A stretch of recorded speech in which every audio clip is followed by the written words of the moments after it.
What is up, Steeler fans? Welcome back to another episode of the Steelers Hangover. I'm your Steel Curtain Network host, Daniel, and alongside with me, as always, Shannon White. Shannon, how are you doing, my man? I'm doing great. It's just great to have you back this week. And Brother Tate filled in last week, and we had a good show. But I know I missed you and the community missed you, so glad to have you back and uh, interested and excited about the show.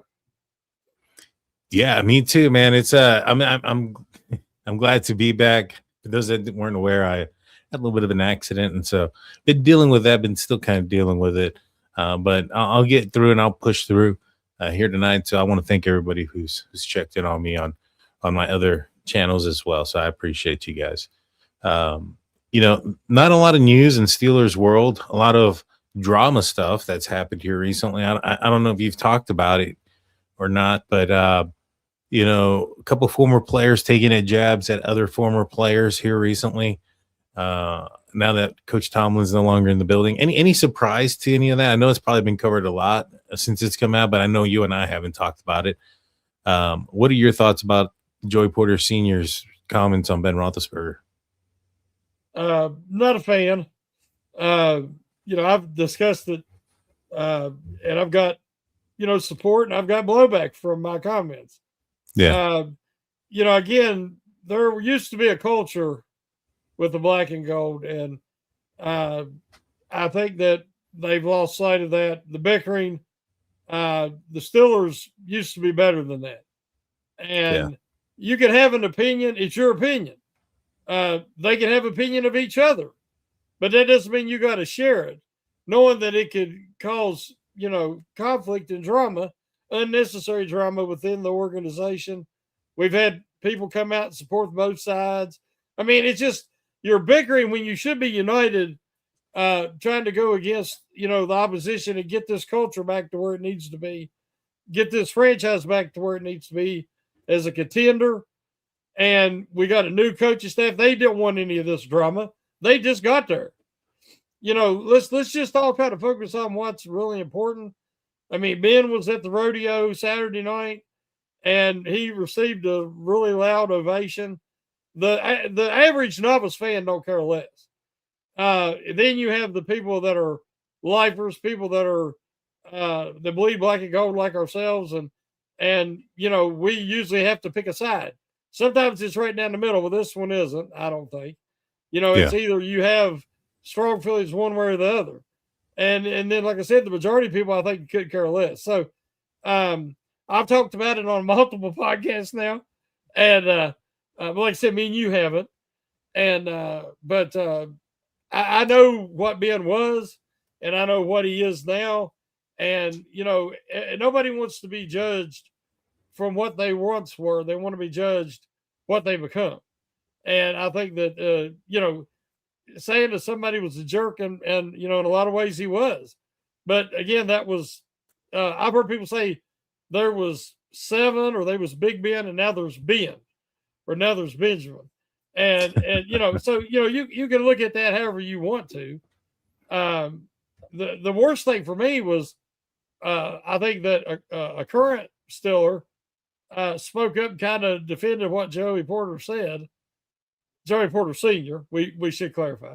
And you did, I didn't. But Joey Porter Sr. And I think that's a really bad look. If I was the organization, I'd be like, we don't want no more of this, and let's move on. You must be speaking about Mason Rudolph. Yes. So, yeah, Mason Rudolph put a bullseye with the target on it and said, go off to Joey Porter. And that's the one thing that I was going to lead to is that, this is drama in the past. Every off season, it seems like there's drama. At least this time around, it's not with, up until that point, it wasn't with anybody currently on the team. These were a bunch of the guys that were on the team before. But Mason Rudolph is a current member of the team. So is Cam Hayward. Hayward was the one who was doing the podcast. He apparently also announced that, Joey Porter Sr. had announced for him that he had some knee surgery knee work done on his leg, and that the timing in it, given how early on in the offseason that he did it, was an indication that he was going to be returning again for the 2026 season. I had a podcast that I did on Saturday. If you guys haven't heard it, it's called State of the Steelers. It's on Steel Curtain Network. It's on the audio side only, so if you're only listening or watching on YouTube, you're missing a lot. And I kind of talked about winners and losers of Rodgers returns. And with me, I thought that a good indication of Rodgers returning would be a return of a guy like Cam Hayward, some of these other guys, like maybe keeping a TJ Watt, not trading him, to try to get these guys, these legacy guys, as you call it, an opportunity again, on this team. I think that it's a little bit of a harder sell for a guy like Cam Hayward or some of these other guys if you're going into this season with Mason Rudolph and Will Howard. So I just, to me, I kind of think that the writing's on the wall with that and those comments. But Cam Hayward, it was his podcast. Mason Rudolph spoke about it. Those two guys are currently on the team. Do you think that's going to create any type of distraction? Do you think that's going to be asked about? One of the things I could think of is the good thing in the timing is that it happened relatively early in free agency. And so by the time reporters come around, it may be a non-issue. But what are your thoughts? Yeah, I don't think it's going to be an issue. Again, we're talking about mostly former players. Yeah. And, Cam really didn't say a lot. It was pretty much Porter. Harrison's come back and told the truth. I agree with everything Harrison said. And Ben's kind of avoided the subject. And I think if I was him, I'd just take the high ground. I'd just avoid it altogether. Because, there's no, at this point, you're defending your actions that you've even said that, you was different than younger, immature, been handed the keys to the city and he wasn't ready, maturity wise or any otherwise. I think some of the comments got a little bit accusational, called character into question. And you have to be very careful with that because, there's a lot more evidence of some of the accusations being false than there ever was that they were any truth to them. Mm-hmm. But I think it's pretty much going to be over. I think, it'll be up to Ben. If he's going to let it be over, is the fans going to forget? Is Porter going to let it go? Harrison will move on to the next thing. He's defended Ben, and the vast majority of what I've seen has been positive that way. Not from what he was then, there's not a lot of doubt. I'm talking about now. Yeah. And, nobody wants to be judged for something you can't change, you can't help. It's already happened. We gotta, I always say judge people for how they treat you now, who they are now, not for what they once were. So, but I think that quickly with the combine and all the coaches are now hired and they're going to be involved.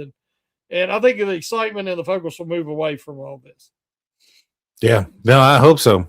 And again, these guys are entertainers now. And so a beef would bring in some sort of, viewership. So I wouldn't be surprised if that's something that isn't also a motive. Yeah, a motive for this, because I mean, shoot, if we got into it with one of the other, personalities that talk about Steelers football, I'm sure that would go viral too. So we'll see, but transitioning now to. But I got a question real quick about two things. Go ahead. It's Mean Joe's birthday, I just seen. Oh, is it? Yeah. I mean, Mean Joe, I don't know what Mean Joe, one of our commenters here. Oh, I thought you were talking about the real Mean Joe. No. One of our faithful community. It's his happy birthday, Mean Joe. He said he is 59, and that's even older than me. So I've got to sing a little song because 59, that's a big one. That's important. Getting close to the 6-0. And, by the way, we lost Robert Duvall today. I saw that. 95 years old, one of my all-time favorite actors. Just a great actor. I enjoyed everything he was in. Underrated. If you haven't seen Secondhand Lines, watch it. He gave a speech in that movie, part of his role, a character, that that's one of the best in movies history. Something that all men should strive to be and live up to. So if you haven't seen the movie, watch the movie. But for me, Joe, happy 59th birthday. Happy birthday to you. Happy birthday to you. Happy birthday. We'll say me, Joe. Happy birthday to you. Go Steelers. And I know he bleeds black and gold, so he's family. There you go. There you go. I haven't seen a performance like that since Marilyn Monroe and President Kennedy. I got that version, but I don't know if I ought to do it on here. We got to keep it G-rated. Keep it G-rated. That's just for my wife, you know. There you go. There you go. So yeah, happy birthday to Mean Green. I hope it's a special one for you. And so, and what was the other? Was that those are the two things you wanted to bring up? Was there a third one? Oh no, I wanted to ask you. Thank you for reminding me. See, I have a whole two, like me, Joe, in my mind. Think about what we're talking about here and all. The quarterback position for the Steelers coming up with a new coaching regime and everything. If Rodgers doesn't come back, or if he does, do you want Rudolph back?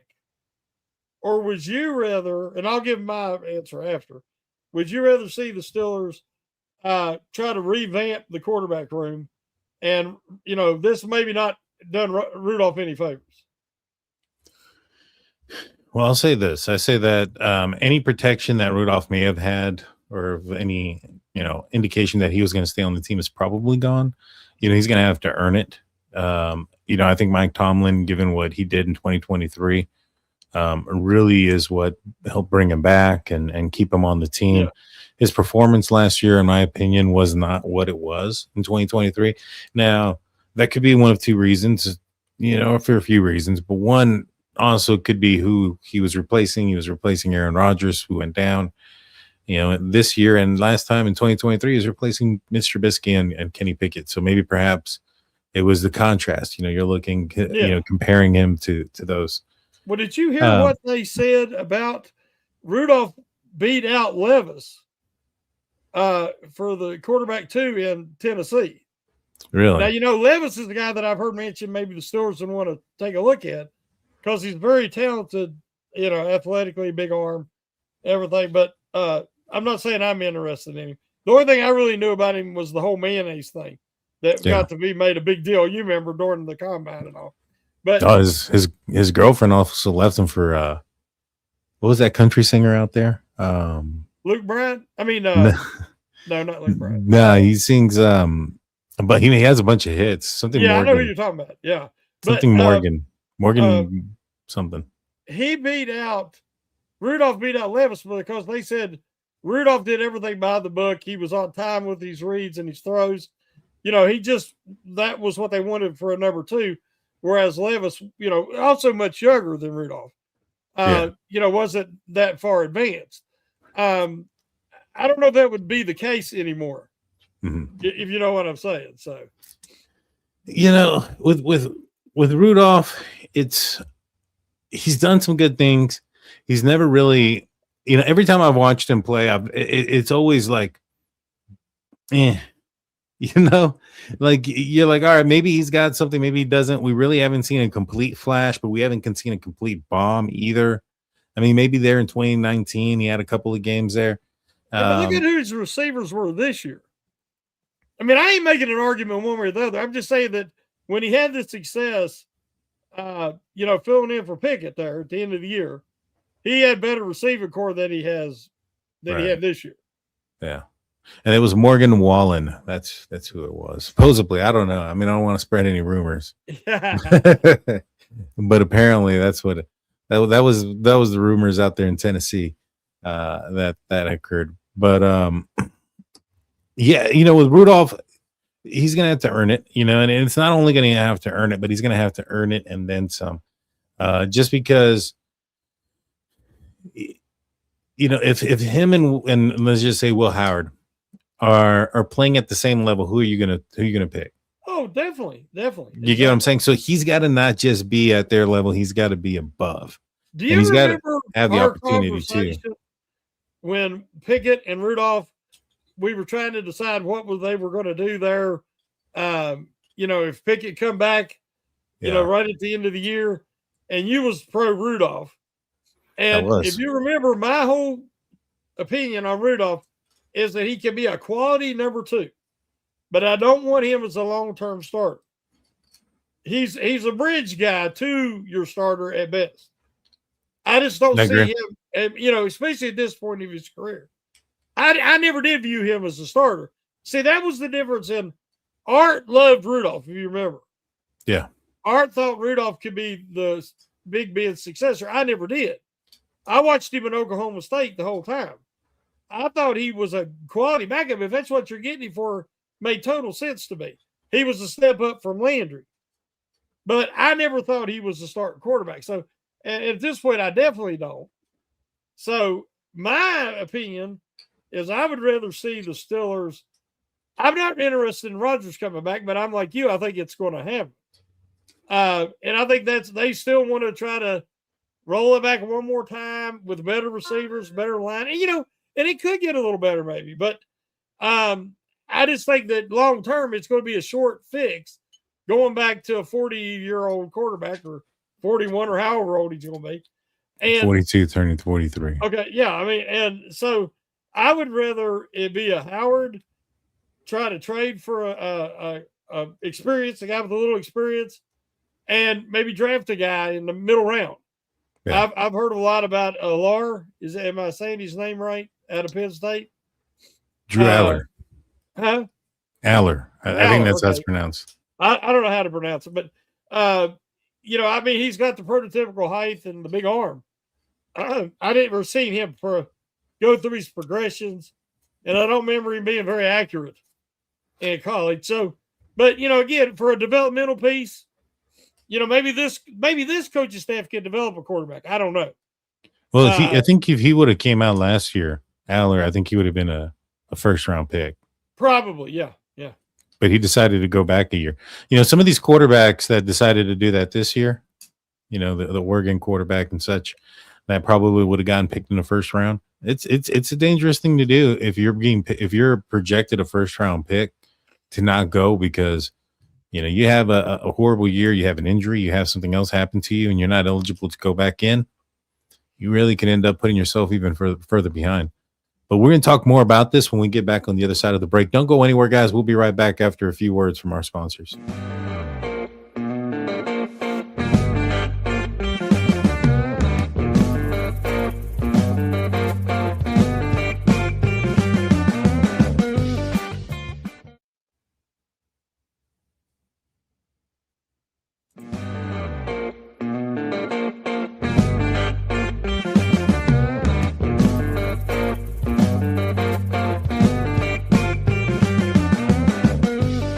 What is up, everybody? Welcome back. Hope you guys didn't go too far. Before we get back into the conversation, I want to remind you guys of our website, steelcurtainnetwork.com, your one-stop shop for Pittsburgh Steelers news and coverage. Go check it out after you're done listening to this, and check out the audio-only podcast, which include mine, State of the Steelers, which airs out Saturdays at 11 a.m. You won't be disappointed. So, you talked about the quarterback position. We talked about Drew Aller possibly being the guy or a pick there in the middle of the rounds. Would you consider that settling? I think it's just I would consider it rational. I don't think that even if Rodgers comes back, if you pick up, say, 3 quality receivers like in the draft and free agency, and you solidify left guard, I still don't think this team's ready to compete for a championship. So I would rather see, like we talked about, them build this roster, get some of these receivers and all in here, let Howard or whoever wins the starting position out of camp take your lumps this year, develop, learn the system, learn the coaching staff, build team culture, build team chemistry, and be ready because next year there appears now it can all change because it changed this year. Some guys went back, as you say, different things, but prepare to drop a quarterback in, maybe even a free agent or a trade for a quarterback next year, but drop a quality quarterback in next year if it turns out it isn't Howard or whoever else you try out this year. Well, I mean, you got Howard last year, which, he's a 6th-round pick, so there's no Yeah, it's a guarantees long or shot. anything. Yeah, yeah. Yeah. But if you were to throw in a 3rd-round pick or a 4th-round pick this year, now you go from drafting a quarterback in 2020, what is that, 2025, 2026, possibly in 2027 again, 3 quarterbacks in a row. Does that sound like the most, smartest thing to do with your draft capital? You only have so many picks every year. Is that really what you want to do? Well, it depends. Like, I mean, here's the problem. It's so hard to find that guy. It I mean, I is. heard people today talking about should the Steelers try to get David Carr. No, not David Carr. What's his brother's name? It ain't Derek Drew Carr. Carr. Derek. Huh? Derek Carr. Yeah, the Saints have his rights. And everybody's like, but the Steelers can bring him in. I've heard Kirk Cousins. I mean, again, you're throwing something at the wall to see if it sticks. It's going to take a big move at some point to try to get that guy. What you're doing right now is just taking guys that can fill the void and hope you find a Brock Purdy, hope you find a Tom Brady, a Dax Prescott, somebody like that wasn't necessarily a 1st-round pick. And, it happens. It happens. You get lucky sometimes. But it's probably going to take the Steelers a while. They might take a guy in the 1st round next year, Daniel, and he still not be the answer. No, I agree that's the possibility. I mean, shoot, the Steelers had the first quarterback taken back in 2022, and Kenny Pickett off of the draft, and we all saw what happened there. And I completely agree. There's no guarantees or anything like that, but at some point, going out there and drafting quarterback after quarterback after quarterback seems, it just doesn't seem like the right plan either. I mean, the Steelers have changed quarterback every year. I think they've had a different starting quarterback going to Ben Roethlisberger's last year, as a Pittsburgh Steeler. And so is that trend going to continue where it's a different starting quarterback for week 1 of the next season? And, I started thinking about, all right, for the moves for the future for the Pittsburgh Steelers, to me, it makes more sense to probably just bring back Rodgers. Now, the reason behind that is if you go out there and you draft a guy in the middle of the 2nd, 3rd, 4th round, that's a little bit more invested in that person than a 6th-round pick. You got to invest in the development of that person for at least a year or 2. And so then you're going to end up pushing back. If that guy ends up not being the guy and you want to end up drafting your future franchise guy, you might end up, pushing back that plan even further back. And then also, if you go into the free agency aspect of it, let's just say who's the top dog here? It's Malik Willis. You think Malik Willis is signing a 1-year contract this year? I think he wants a 2-year deal. Yeah, at the very minimum, right? And, I don't know if the Steelers are going to be willing to do that. And so I think they're going to want a quarterback who's familiar with the system, that's going to give them an opportunity to win, and that's not going to demand more than a 1-year contract. And in my opinion, that all just kind of points to one person right now. I seen a breakdown of Willis and showing a lot of his successful plays, and he had a lot for Green Bay. He really was a good fit there. Yeah. Now they have a much better offensive coaching staff than the Steelers have had up till now. I don't know yet with Harbaugh. We got to see. I mean, not Harbaugh. With oh my gosh, McCarthy. Man, oh gosh, I don't ever want Harbaugh. No, with McCarthy, and you go shower with holy water after that. Oh yeah, and then with the group that he brought with him, they might be much better. But because he's always had some good offenses everywhere he's been, Green Bay and Dallas. But a lot of Willis's success, and he had 5 really good receivers, even though they was usually 1 or 2 hurt. But he had some really good receivers there in Green Bay. And that's something the Steelers have got to address, obviously, this offseason. But he still didn't make a lot of progressive reads and timing throws. A lot of his big plays and success were first reads, schemed open, because he's got a great arm, it ain't that.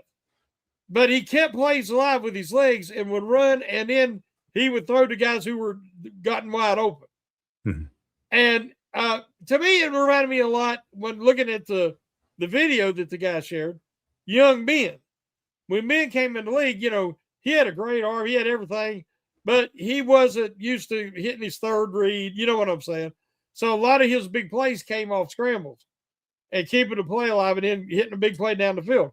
That's how a lot of Willis's success came. So I don't think if the Steelers should invest, say 2 years, $40 million on a guy who hasn't developed to the point that he could go through and get to at least the second read and even the third read. That's something that's required. I just think that, we talked about it and you said that there's no guarantee with a quarterback, even if you draft one in the first, and you're absolutely right. But I know what is guaranteed is building the roster and improving your talent all across the roster, and then and Ben has said the same thing in his podcast, have a championship caliber roster ready to drop a quarterback into. That's how he was very fortunate that he was dropped in the middle of a championship caliber roster. And so I'm like you.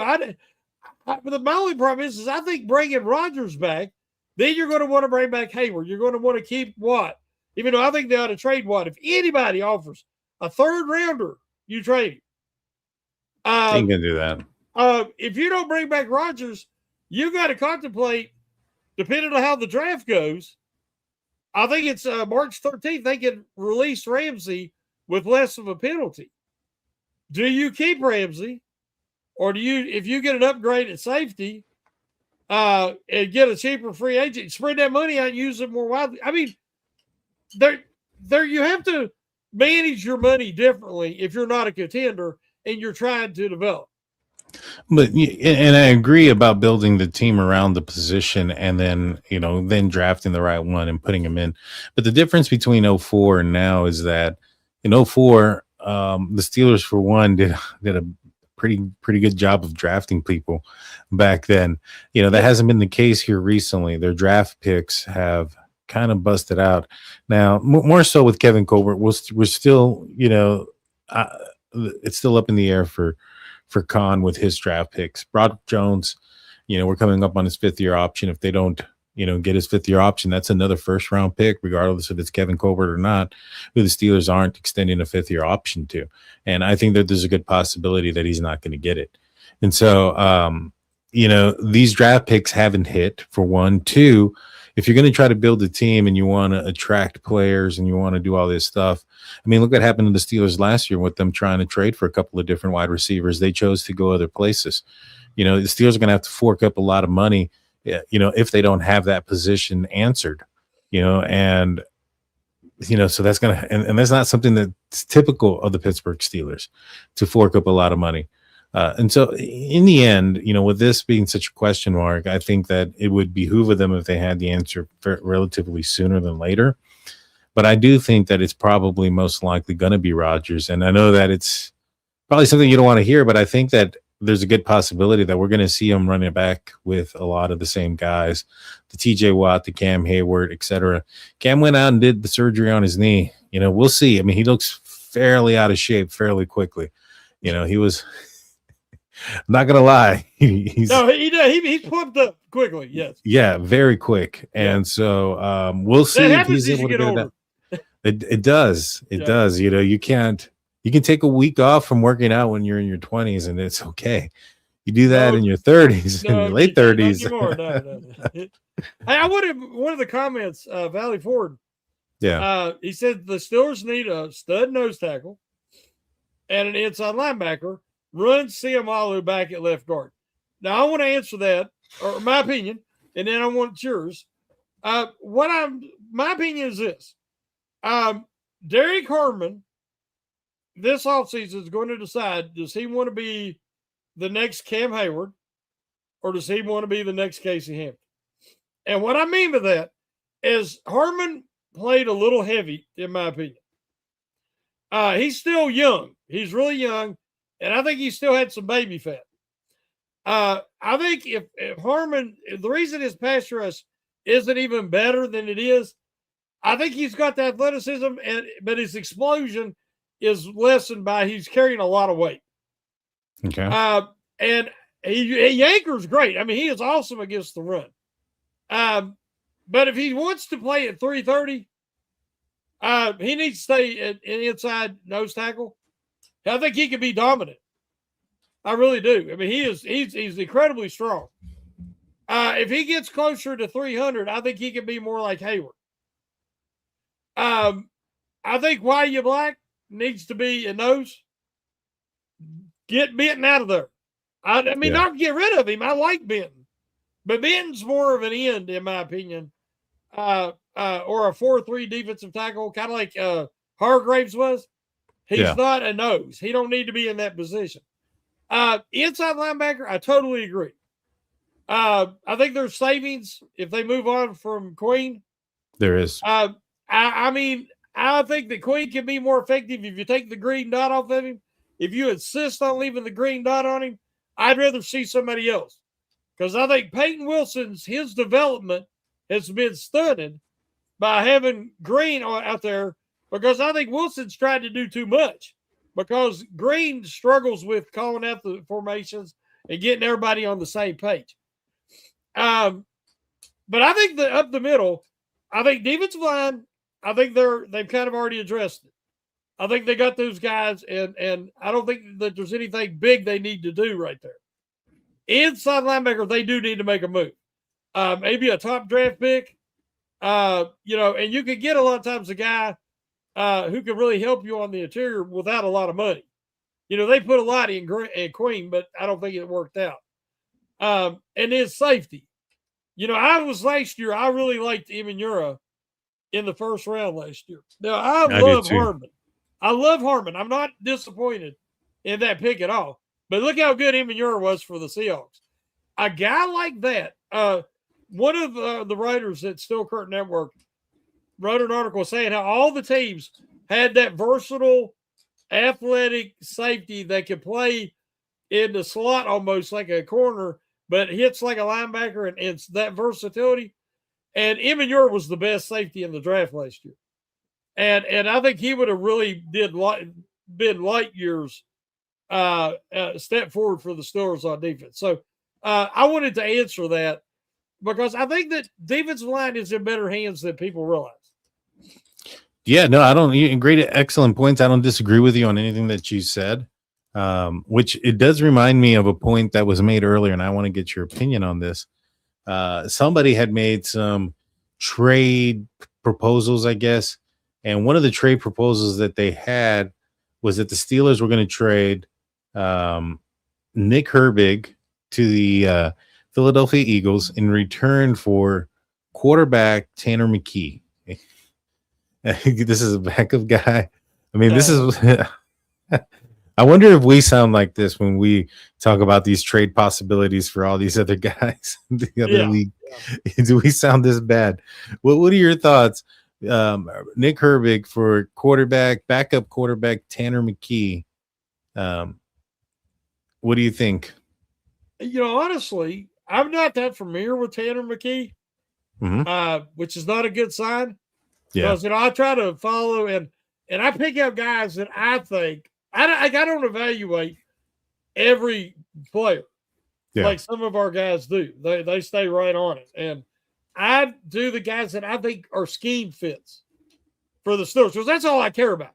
I don't care about any other team. I want guys who fit the Steelers scheme, culture, everything. And I don't know when McKee, I just don't, I'm not familiar with him. I watched him play a little bit in the preseason for the Eagles.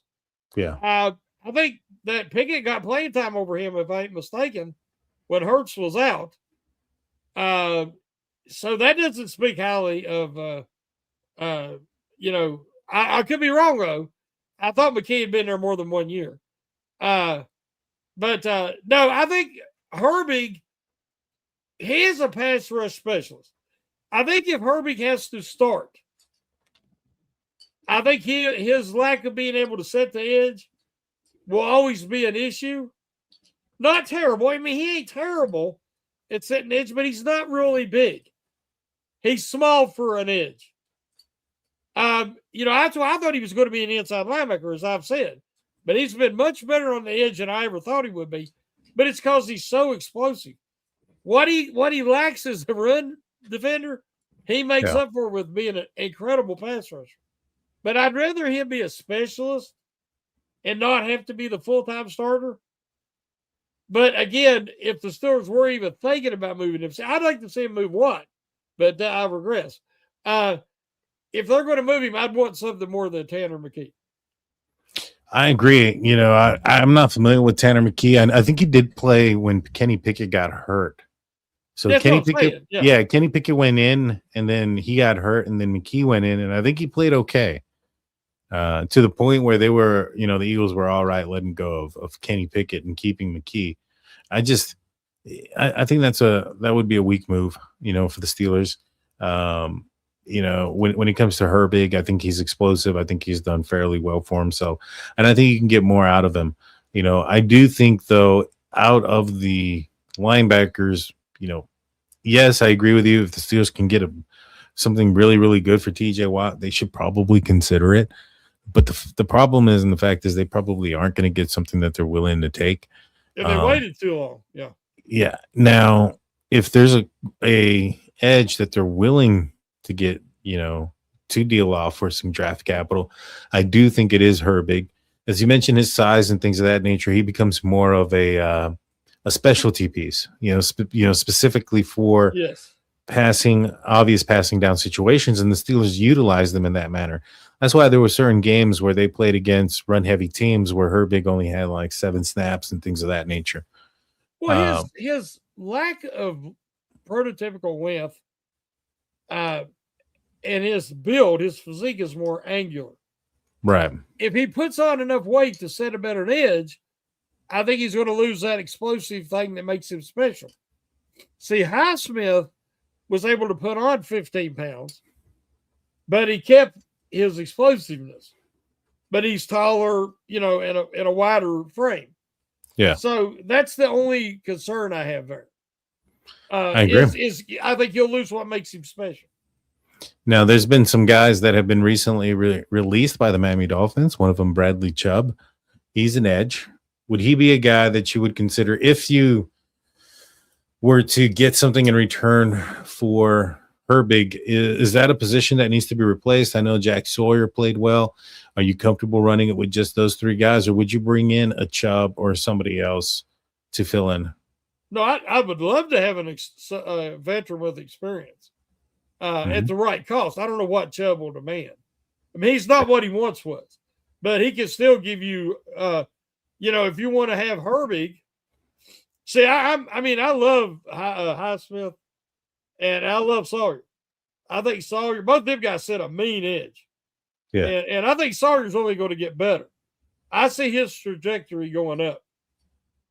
He'll never be as explosive as Herbig, but he's more rounded as an edge guy. Mm-hmm. He's not just a specialist, in other words. He's the guy when Highsmith, you trade him or he moves on, I think Sawyer can move right in. So, yeah, I would love to have a guy like Chubb, if the price is right. Now, that is contingent on Watt moving on. But you brought up a great point, and I ain't changing the subject, but Tariq Hill was released. Yeah. Which I don't know how that works because he come off that terrible injury. Yeah. That ended his season. I don't know. I guess, the insurance pays out and then they can move on from him. I don't know when his projected timeline is that he could get back on the field. You're talking about the Steelers need a guy that can separate. They need a guy that can do something with yak yards. And somebody to play across from Metcalf. And, we know they're going to address, but that could be a possibility.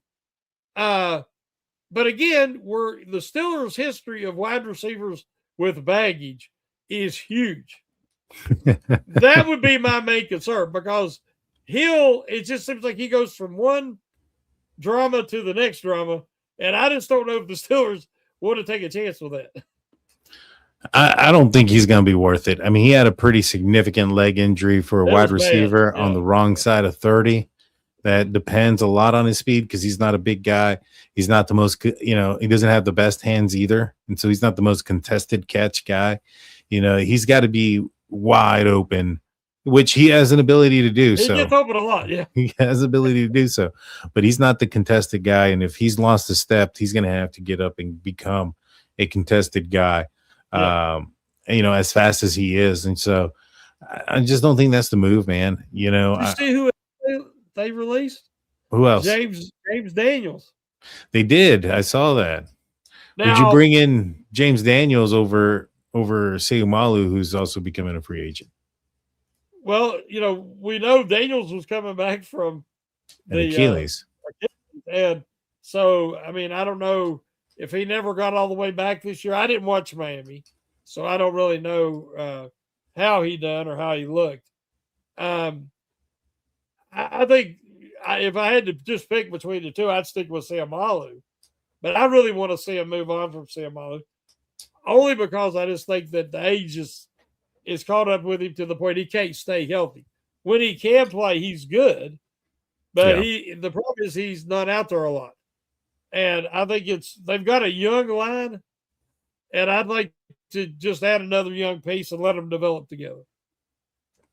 Last piece of conversation that I have for you is, now that the season is over, should the Steelers have traded both was it Jonnu Smith and Jalen Ramsey for Minka Fitzpatrick, or do you think the Steelers would have been better off keeping Minka this past year? Well, I was a big Minka Fitzpatrick fan. As was I. Yeah, and Minka, he called out things the last couple of years that we both saw. Disciplinary problems, culture problems, maturity problems, and he was calling them out. And which looked bad for Tomlin and looked bad for the coaches. I don't think the Rooneys liked it, and they moved on. He held guys accountable. Everybody says, "Oh, TJ Watt's a leader." He's a leader by example. TJ's not vocal. TJ focuses on TJ. That's who he is. He's not the get all the teammates ready, rah, rah. You've never heard anybody talk about that. Right. TJ took me under his wing and he taught me this, made me that. That's just not happening. And Hayward talks a lot. Hayward's very vocal, but it doesn't have the impact that a lot of the leaders the Steelers have had in the past have had, in my opinion. And part of it is you got to show up big in the big games and in the playoffs. And I've seen his effort in the playoffs. Now, I did see the effort. Now, the results wasn't there, but I did see him try, and he showed out because he played his heart out the whole time. And there's been a lot of games in the playoffs I didn't even notice it.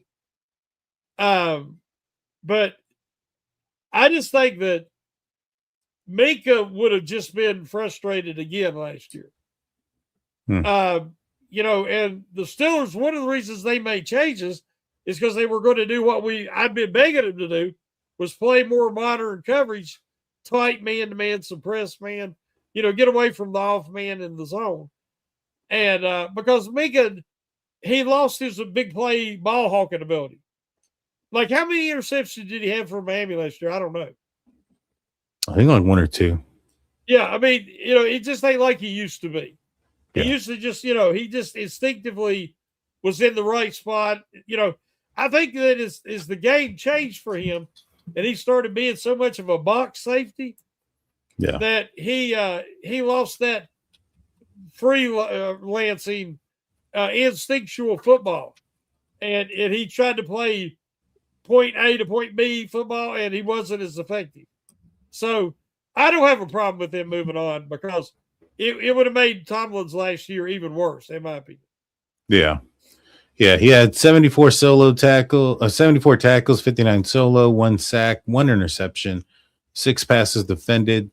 He maintained a high performance level, earning an 81.8 PFF grade, 8th among safeties, Well, only allowing only 23 catches for 190 yards total.